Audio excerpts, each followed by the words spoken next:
성도 여러분 안녕하십니까? 2023년 5월 16일 화요 새벽 말씀 함께 나누겠습니다. 함께 나누실 하나님 말씀은 민수기 29장 12절에서 40절까지입니다. 본문에서는 초막절 제사법에 대한 소개가 기록되고 있습니다.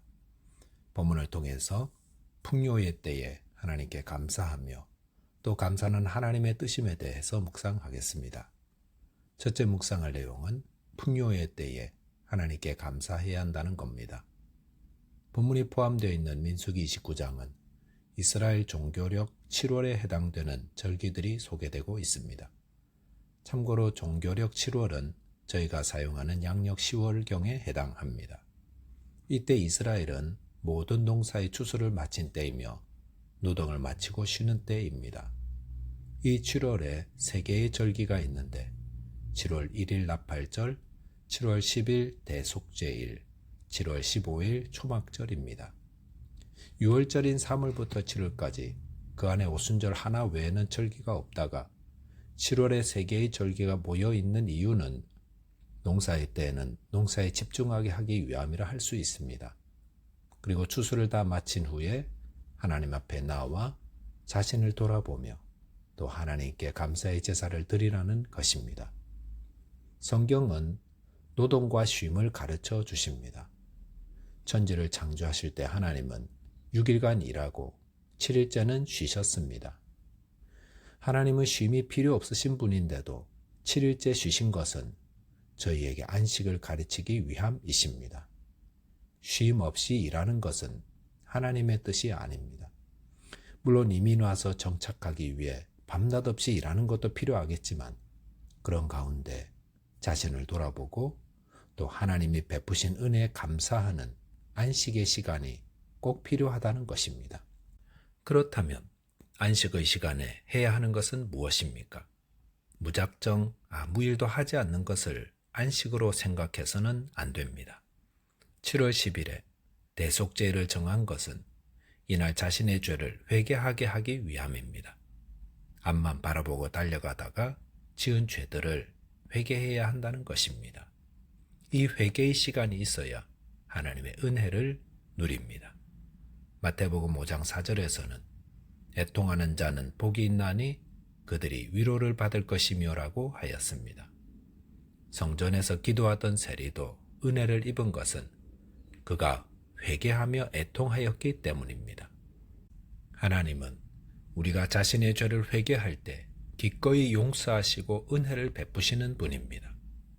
또한 안식의 시간에 해야 하는 것은 감사입니다. 본문 12절에 보시면 7째 달 15째 날에는 너희가 성회로 모일 것이요라고 하였습니다. 이것은 7월 15일에 모이는 초막절 절기를 말합니다. 초막절이라고 부르는 것은 이 절기 동안 초막을 치고 그 안에 지내야 했기 때문입니다. 또한 초막절은 다른 말로 수장절, 장막절이라고도 부릅니다. 수장절이란 거둘 숫자의 저장장자로 영어로도 ingathering입니다. 추수한 것들을 창고에 저장하고 이것들을 행하도록 도우시고 보호하신 하나님께 감사하는 절기라고 하여 수장절이라고 부릅니다. 이 수장절 혹 초막절 절기를 지키는 의미에 대해서 레위기 23장 43절에 보시면 이는 내가 이스라엘 자손을 애굽 땅에서 인도하여 내던 때에 초막에 거주하게 한 줄을 너희 대대로 알게 함이니라 나는 너희의 하나님 여호와이니라 라고 하였습니다. 하나님은 추수가 끝나 마음이 풍요로울 때 이스라엘 백성들에게 초막을 짓고 7일간 지내게 했습니다. 초막에서 지내면 얼마나 불편하겠습니까? 가장 풍요로울 때 가장 불편하게 지내는 절기를 주신 이유가 무엇이겠습니까? 잠언 30장 9절에 보시면 혹 내가 배불러서 하나님을 모른다. 여호와가 누구냐 할까 두렵다고 하였습니다. 사람은 부유할 때 교만하여 하나님께로부터 멀어질 수 있습니다. 그런데 그것을 방지하기 위해 그리고 지금 이 부유함이 하나님이 베푸신 은혜 때문임을 잊지 말고 감사하게 하기 위해 초막절을 지키게 함이라는 것입니다. 저와 여러분께서 모든 것이 풍요로울 때 혹 자신 안에 회개할 죄가 있는지 살펴보시고 이 모든 것이 하나님께로부터 왔음을 알아 감사하는 자 되시기 바라겠습니다. 둘째로 묵상할 내용은 감사는 하나님의 뜻이라는 것입니다. 본문 12절부터 34절까지는 초막절에 이스라엘 백성들이 드려야 하는 제물에 대해 소개하고 있습니다. 그런데 어떻게 소개하고 있는지 볼 필요가 있습니다. 7일간 매일 수송아지 몇 마리, 순양 몇 마리, 흠없는 순양 몇 마리씩 드리되 수송아지는 하루가 지날 때마다 한 마리씩 줄여서 드려라. 이렇게 하면 얼마나 간단합니까? 그런데 그렇게 하지 않고 첫날 드릴 제물의 수, 둘째 날 드릴 제물의 수, 셋째 날, 넷째 날, 일곱째 날까지 수송아지 수만 한 마리씩 줄어들면서 나머지는 똑같은데도 계속해서 반복해서 기록하고 있습니다. 왜 간단하게 이하동문하고 줄일 수 있는데 그렇게 하지 않는 것입니까? 그것은 하나님께서 매일의 제사를 다 소중하게 받으시기 때문에 그렇습니다. 학생들 졸업식장에 가보면 졸업하는 학생들 이름 하나하나 다 불러 강단 위에 올라오게 해서 개별적으로 졸업장 전해주고 악수하고 사진 찍고 축하해주는 모습 참 보기 좋습니다. 시간이 걸려도 그렇게 하는 것은 한 사람 한 사람의 졸업이 의미가 있기 때문입니다.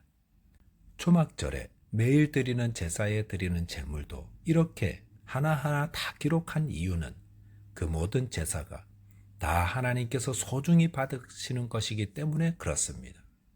저희가 매주일 모여서 드리는 예배도 같은 순서로 드리고 어떤 찬송은 동일한 것을 부르기도 하는데 그럼에도 그 모든 예배를 하나님이 소중하게 받으심을 기억해야 합니다.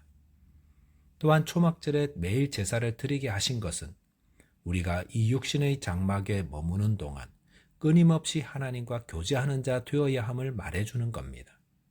그렇다면 어떻게 하나님과 교제해야 합니까? 초막절에 드린 제물을 보시면 하나님께 나아가 교제할 때 어떻게 해야 하는지를 알 수 있습니다. 초막절에 드리는 제물들은 나팔절이나 대속죄일에 드린 제물과는 비교할 수 없이 많습니다.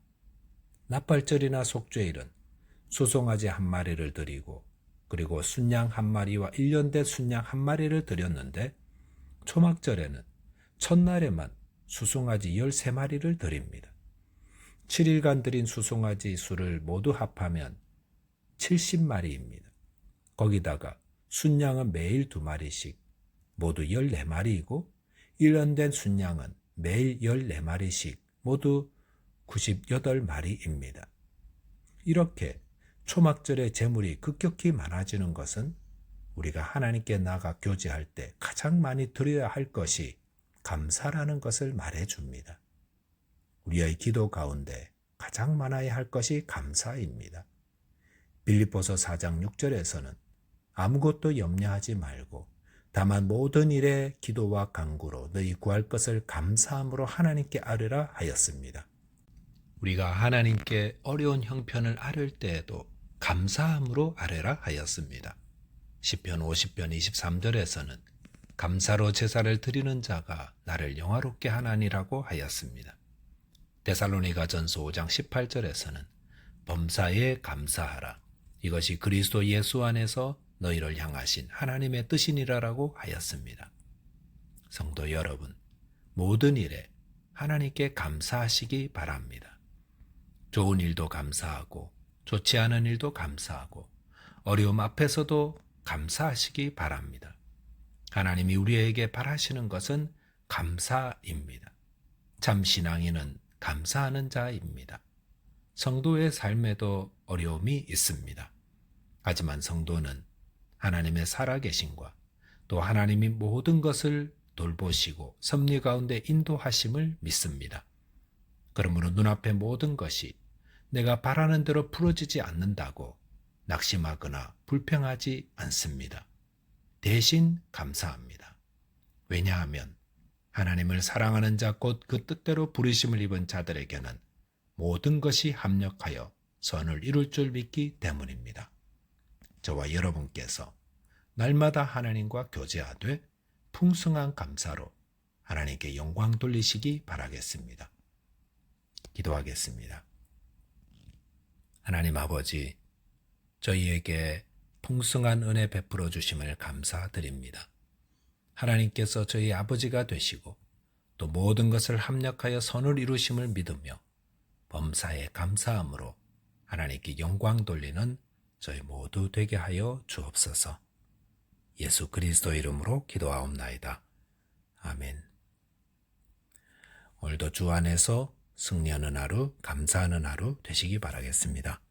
감사합니다.